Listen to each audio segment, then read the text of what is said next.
the Weekly Show with David J. Maloney. This week, David talks to country music singer-songwriter Brandon Davis. And now, here's your host, David J. Maloney. Welcome, everyone, to The Weekly Show. I'm your host, David J. Maloney. As you may know, before the pandemic, we usually shoot the show before a small studio audience at the Hard Rock Hotel and Casino, but then found ourselves shooting from home for quite some time due to coronavirus concerns. During that time, we've had so many great guests on the show who might not otherwise be able to join us on set. So as fate would have it, our show has recently been renewed in a now televised podcast format. Of course, you can still watch the show right here on your TV and on YouTube, but now you can also listen to extended interviews with our guests on our very own Weekly Show podcast.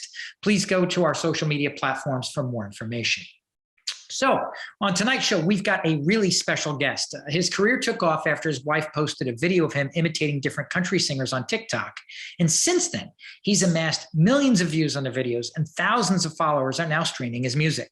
To top it all off, he's going to be playing nearby in Orange Beach at the Wharf with Tim McGraw and Russell Dickerson on May 14th. The man joining us after the break is Brandon Davis. So don't go anywhere. We'll be right back.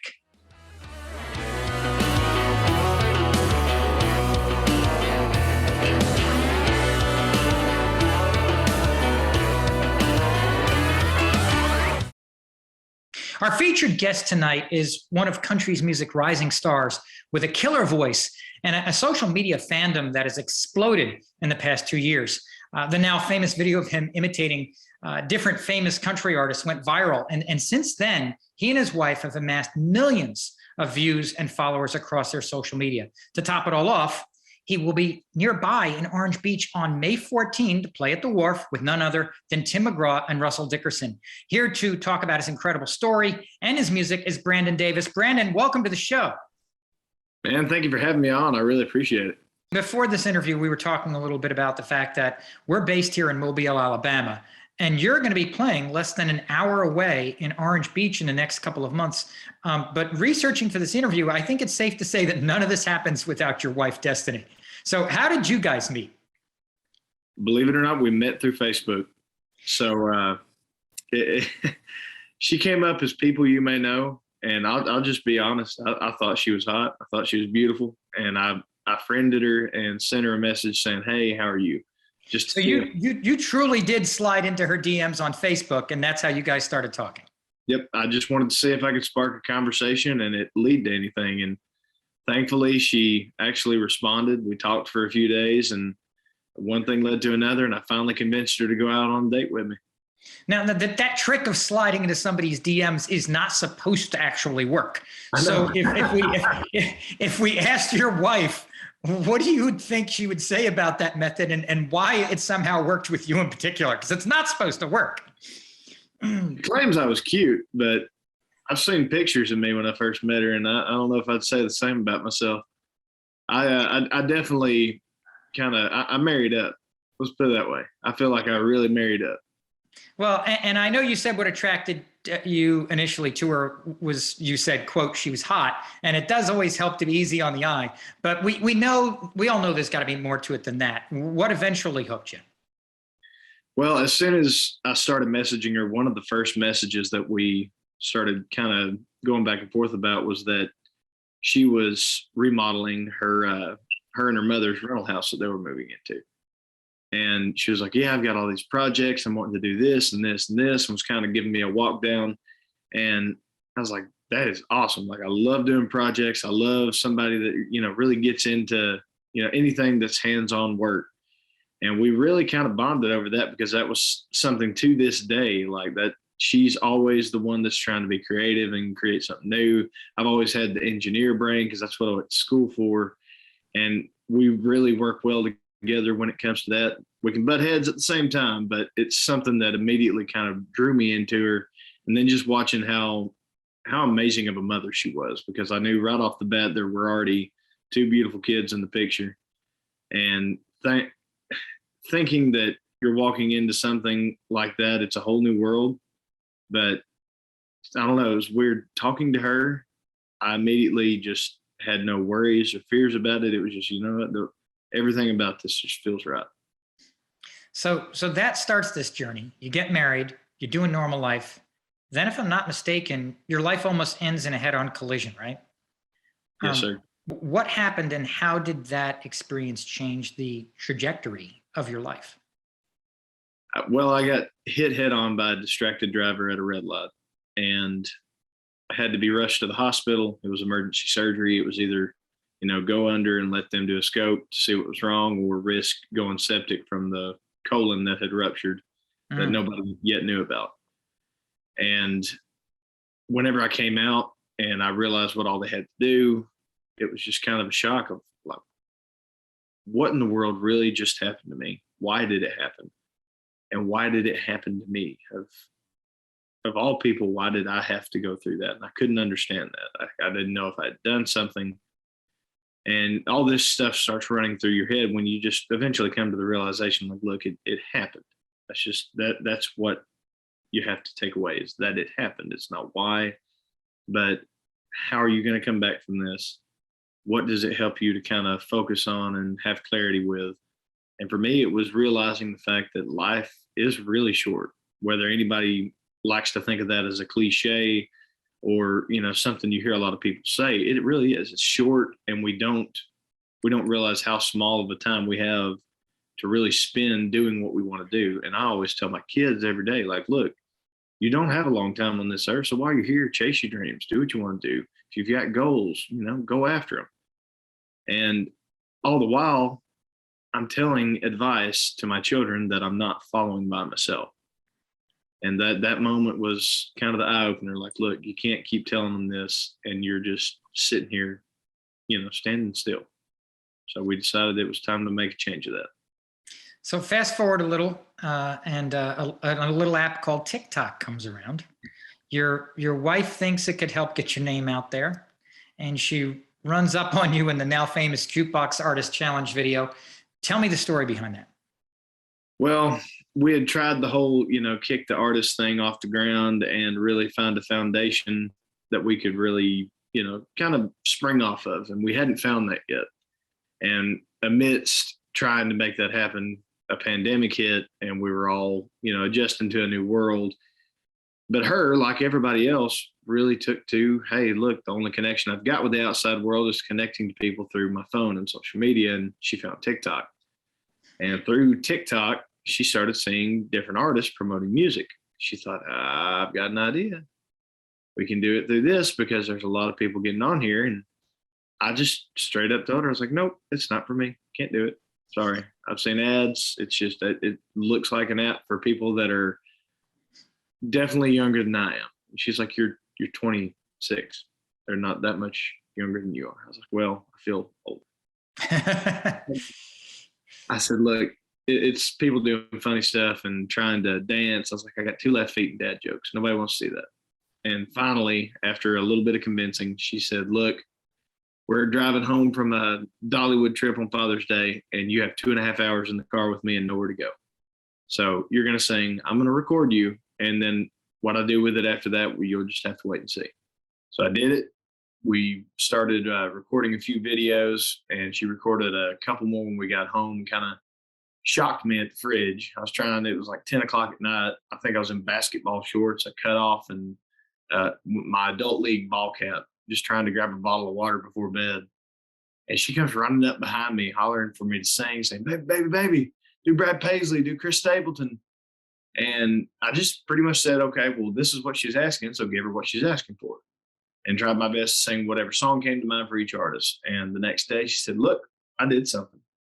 And shows me her phone with, a video that's got like 1,600 views, which at the time for me was a lot. Like I wasn't used to more than 500 or 600. Yeah. And I was like, this is really cool. I was like, man, you know what? Give me the login info. I'm going to get on this thing. I'm going to see what this is all about. And a few hours later, I logged in and freaked out, texting her saying, look, that video's got 20,000 views. And then it blew up from there to, hundreds of thousands to well over 1 million. And it just exploded. Had you ever practiced imitating those artists before? And the reason I ask is I do a few musical impressions and even a country one. And so I know it either comes from imitating them when their songs come on the radio over and over again, or a lot of practice, or a little of both.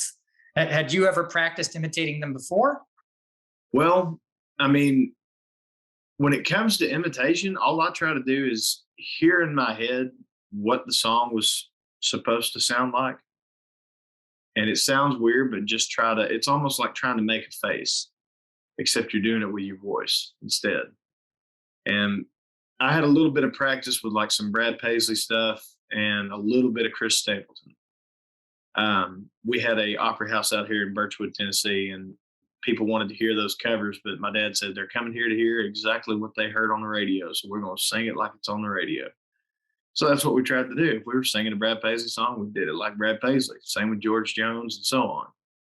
So a little bit of it was some previous practice, and the others were, I hope this works. Dierks Bentley and Jason Aldean probably being the two most unfamiliar for me, like trying to sing like anybody. So I love watching the way you and Destiny interact on your videos. And I'm kind of curious if there's one piece of off the beaten path relationship advice you'd recommend to everyone. Man, just really and truly try to have fun and try to make sure that just try to make sure that you're showing exactly how you feel, sharing how you feel, and making sure that the others is able to just have a balanced life. Like you want to be able to be there for each other in the good and the bad, and be yourself without having to worry about, you know, any kind of a conflict on trying to bottle up feelings or trying to act like someone else just to make somebody happier. It goes on and on, but it's just really about showing your true heart, showing your true self, and having fun with one another, and remembering that you're not just married, you're not just a couple, you can be best friends and love each other all the while, and it makes life a whole lot more fun. So Brandon, we got to go to a quick commercial break, pay the bills. Can you stick around to the flip side? Yes, sir.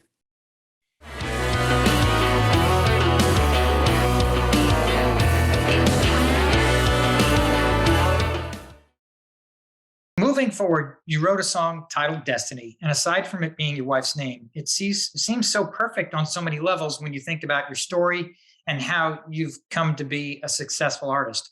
Walk us through the origin and thought process behind that song. So I came to two of my buddies on a rap we had with an idea that was called, it was just a thought process of I couldn't make it up if I tried. That's the only line I had. And we got about 5 minutes into just discussing what we wanted to build around that. And one of them said, well, you know what? I typed this in, and the very first thing that pops up is none other than the word destiny. And I was like, well, that's interesting. He goes, yeah. He said, I know not a lot of people like throwing names as a title of a song. He said, but this is kind of a double whammy. It is literally a factor of life, and it just so happens to be your wife's name. He says, so I say we throw it in there, and that's what we wrote to. And our relationship and the path we've taken to get where we are in life, as well as in this career, and with the kiddos, none of it's been conventional. It's definitely not been in order, not the order that everyone believes life should go in. And it's been a crazy roller coaster of every which direction you can think of going. But I wouldn't change any of it. And I really couldn't probably make it up. If I tried to go and write a story and say, this is the crazy lifestyle that I'm going to give this character, I probably wouldn't have come up with this one. But it's amazing how things work. So one of the other songs I've loved listening to is Step by Step. Your wife speaks so highly of you as a father and what a blessing you are. But with that song, I feel like you kind of showed everyone that you're actually the one that's been blessed. You want to walk us through the story of that song? So we had heard, I'd been introduced to the song My Boy by LB Shane by my wife. And she played me a montage of all these moments that I shared with my little boy. I mean, from the time he was 10 months old to the point that we were at whenever she first introduced me to the music. And it just hit me so hard, like being able to connect over something like that. And there was a lot of people saying, "Hey, you've got a little girl too, so why don't you sing about the little girl?" Which now there is a daughter version of My Boy, but I thought, I just really want to sing something that's for mine. Like, what's something I can sing for both of my kids that they're both going to understand how I feel about them and how I want our relationship to be as they grow up. And that's where this stemmed from, was showing that this is our relationship. This is how we have come to live our life and how I see the rest of it panning out. And I wanted to be able to say, 10 years from now, when both of them are going through what it says in the second verse, their first kiss, their first dance, driving their first car and experiencing all these firsts in life that are going to come as they get a little bit older. I want to be there for every one of them. I missed a few moments right there in the start, but I don't want to miss anymore. I don't want to be, years down the road telling them, well, hey, you know what? I wish I could be there to see it. I want to be the one that's there saying, I cannot believe I just got to watch that happen. And I've been blessed so far to watch every moment. How do you go about writing your songs? Are you one of those people where it just comes easy, or do you have to work at it over and over again? I know you said earlier you started off with a line and then had to kind of build off that. Is it one of those things where the things come to you when you're driving, in the shower, waking up in the morning? How does the process work for you? Man, for years it was me, a pickup truck, and a microphone on a cell phone. That was how it worked, because that was only alone time I had where it was nice and quiet. But it evolves over time. You meet new writers, and I didn't start co-writing until January of 2021.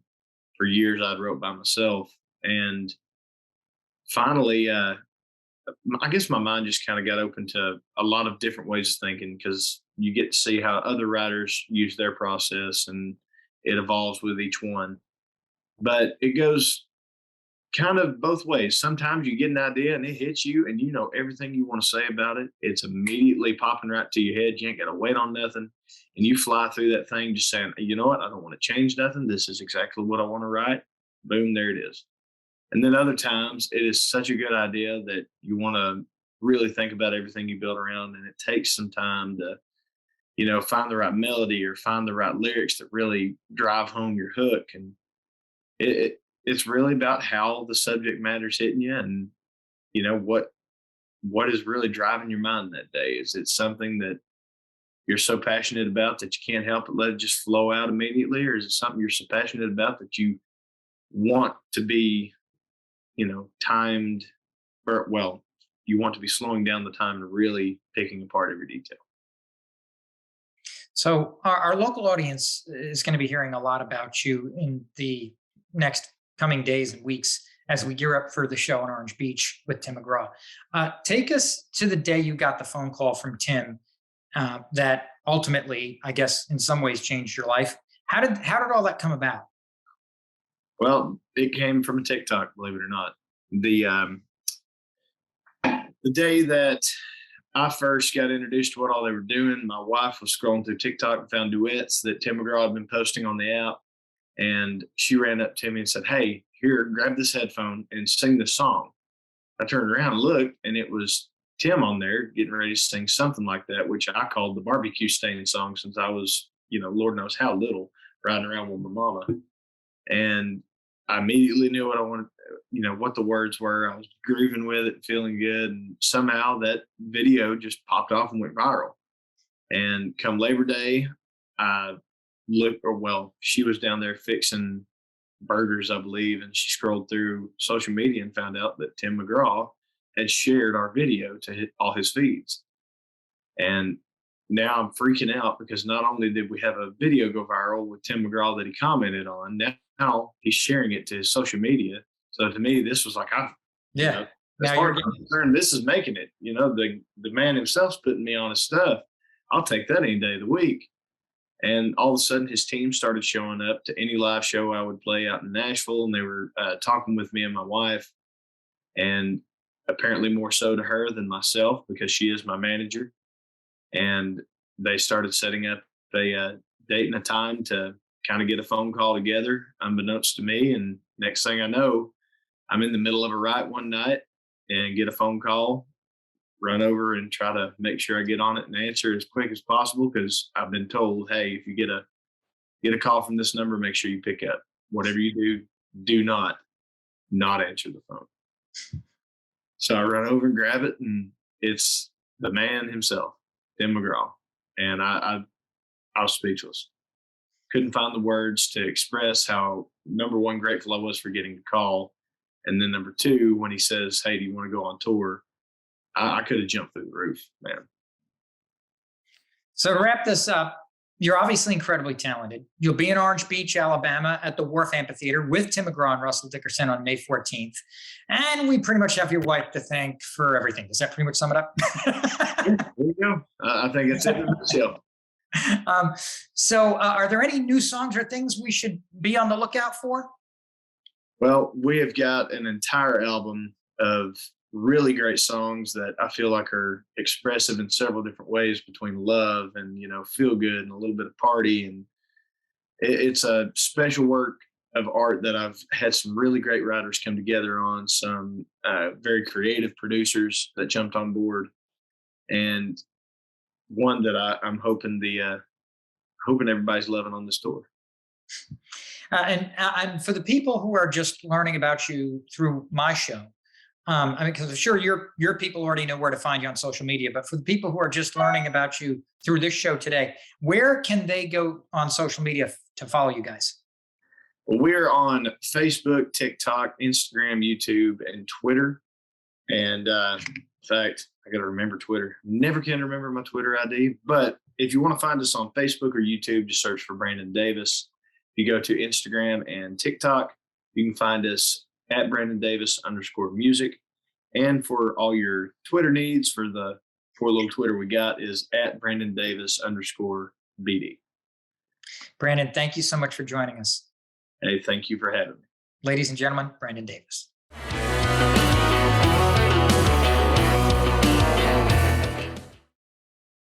That is our show for tonight. Thank you so much for watching. A special thanks to Brandon Davis for joining us. Closing out our show is Brandon Davis with Hearts Don't Rust. He said, I found that time don't stop. Every road has an end. Age brings rust on Ford trucks and gray-haired men. No matter how old I am, I swear on Father Time, I'll love her long as the moon and stars hang in those southern skies. Your pictures fade, fires burn out, weekends never stick around. You can't stop time, age ain't kind of old for drugs, but hearts don't rust.